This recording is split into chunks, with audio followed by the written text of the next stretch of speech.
De veritat, Jesús Mollà. Ets l'autor de... Però me podria també fer passar per ell. Aleshores, si voleu... Clar, ell diu que és, però... I si no és? Per DNI, ja està. Si no és, què? Ha hagut clonament. Pregunteu-li aquestes preguntes que teniu per ahí. Vinga, Carmen. Carmen, la restaurant de primer. Molt bé. Saps el que... En quin moment del llibre apareix el tetrapregossimbiot? Si no recorde mal, això deu ser quan estan anant cap a la casa del centre de reassignament nominal, no? I passen per un jardí on estan ahí clausurades totes aquestes figures mitològiques que s'han anat perdent al llarg de la història. Sí. Si no recorde mal, Sí, bueno, sí, has acertat. He acertat, bé. Porteu una. A veure, Richard. Richard Esteban, i en el club de Nomofòlics, què cos n'hi havia? De qui és el color negre actiu? els cossos que van passejant per ahir, la veritat és que no recorde qui es posaria. Sé per què el riu és de color negre, ho sé perfectament, encara que no és idea meva. Això és com els grecs, els antics grecs interpretaven el riu de l'Oblit, que vivien el Leteo, que era un riu negre. Aleshores, el que he fet ha sigut jugar amb aquesta imatge, que és antiga, veritat, i l'he traslladada un poquet a la nostra època. No recorde quins cossos vaig posar per allí. Quins cossos vaig posar per allí? El d'un gos. I no me'n recordo. Crec que hi havia un fragment d'algo també, no tan real, no? Algo més, no recordo si un tros d'un poema o algo així no recordo. Que no... Bueno, esta me dones mis punts. Era difícil, això, no, Richard? Això del cos del gos. Daniel Sebastián, quin capítol del llibre t'ha agradat més? Bé, jo personalment estic molt content de la història del nàufrag organista. A mi m'agrada molt. És molt simbòlica, representa molt bé el problema del llibre, no? Què passa quan no tens el nom o quan t'identifiques equivocadament amb algú i la pots jugar, no? No estarà així l'anònim en lletra minúscula que me l'ha estat jugant, veritat? L'anònim no, està després. Ho dic perquè ser un impostor, que és el que li passa al pobre organista sense voler-ho, té els seus riscos, no? M'agrada aquesta història. De tota manera, és un llibre que està composat a base d'històries curtes, realment, si te fixeu, no? Hi ha 3 històries al final, 4 històries realment, que són independents, que les podríeu llegir per separat. La del nàufrag és també independent, la història del centaure també podria funcionar més o menys independent. I sí, hem de ser el nàufrag és aquesta. I a tu?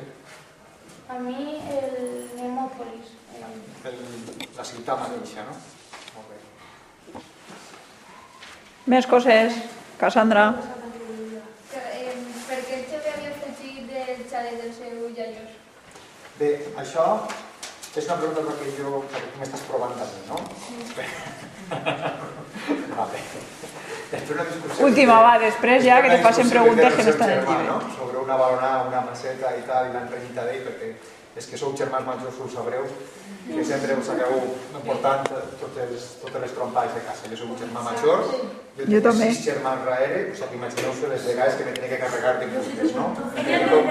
Tu quants tens? Jo tinc en mi 12. Perdona? En mi 12 som. I és la quarta, vaig ser. Entonces tu tens 8 germans xicotets darrere, dels quals tens que carregar les culpes, no? No, que ella és prou... Ella no necessita... Ella no necessita carregar-se de ningú, no? Però si me n'agrada molt, hermana. Bueno, doncs això, per aquesta història, que és una història que li molesta molt, que us dones com és la seva família i dic, pues ara, Totalment. me'n vaig. No sabia que anava tan lluny, però sí anava. A veure, ara pregunteu-li les coses que voleu saber del llibre, però no per a veure si ell se les sap, sinó... Era una altra pregunta. Va, vinga, última.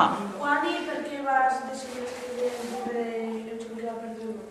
El quan va ser en un moment en el que Això. acabava de publicar l'altra novel·la que vaig publicar, que és una novel·la bastant semblant a aquesta en quant a que és fantàstica però diferent perquè és més clàssica el desenvolupament, és una història en introducció, nus i desenllaç, com ho estudieu en valencià, i tenia aquesta història més començar i dic, vaig a deixar a veure on va aquesta història, i la vaig començar sense ninguna intenció, perquè realment el que tocava era fer-ne una altra diferent, que és la que estic ara, el que tocava perquè l'havia promès al meu fill. Ah. Però aquesta història la tenia per ell més començada i quasi per relaxar un poquet, per deixar-me anar. I després, una vegada acabada, la vaig deixar ahí i me varen preguntar des de l'editorial, però no tens un altre text? Dic, bueno, és que l'altre no m'està així molt bé i estic un poc atascat, però tinc uno per així que igual t'agrada. I la vaig passar a Rosa i aleshores Rosa la va decidir publicar. Per tant, està escrita fa 3-4 anys, no m'ha costat molt d'escriure en quant que me vaig dir prou fàcil, i el per què no ho sé realment. Me fa molta por aquesta pregunta, per què he escrit aquesta història, me fa molta por, perquè no ho tinc clar, perquè sé que en el cap tenia 3 cosetes. Una, el tema este de lo que nos pasa a ser más majors i lo que us passa a vosaltres també quan en algun moment de la vostra adolescència qüestioneu la vostra família, els vostres amics, tot, ho qüestioneu tot, perquè és el que fem quan tenim aquesta edat i quasi sempre tenim la sensació de que en un altre lloc estaria millor. Això és una idea. Una altra idea és la idea que jo a vegades explico als meus alumnes majors. Jo faig filosofia, no? És una cosa molt sèria, que fa en segon de batxillerat. I parlem moltes vegades de la relació entre el que és ser persona i tindre memòria, i com quan una persona perd la memòria se perd a si mateixa, no sap qui és, penseu en els malalts d'Alzheimer, s'haureu sentit en la tele. I la tercera cosa és una cosa que també fa 2 o 3 anys estava molt, i encara estava molt en les notícies. Heu sentit parlar d'això de recuperar la memòria històrica i les fosses comunes dels fusilats durant tot això, no? I com algunes persones diuen, no, això n'hi ha que tocar-ho, i altres diuen, sí, doncs jo soc dels que pensen que sí que n'hi ha que tocar-ho, perquè el que no se recupera és el que va parar al riu Negre de l'oblit.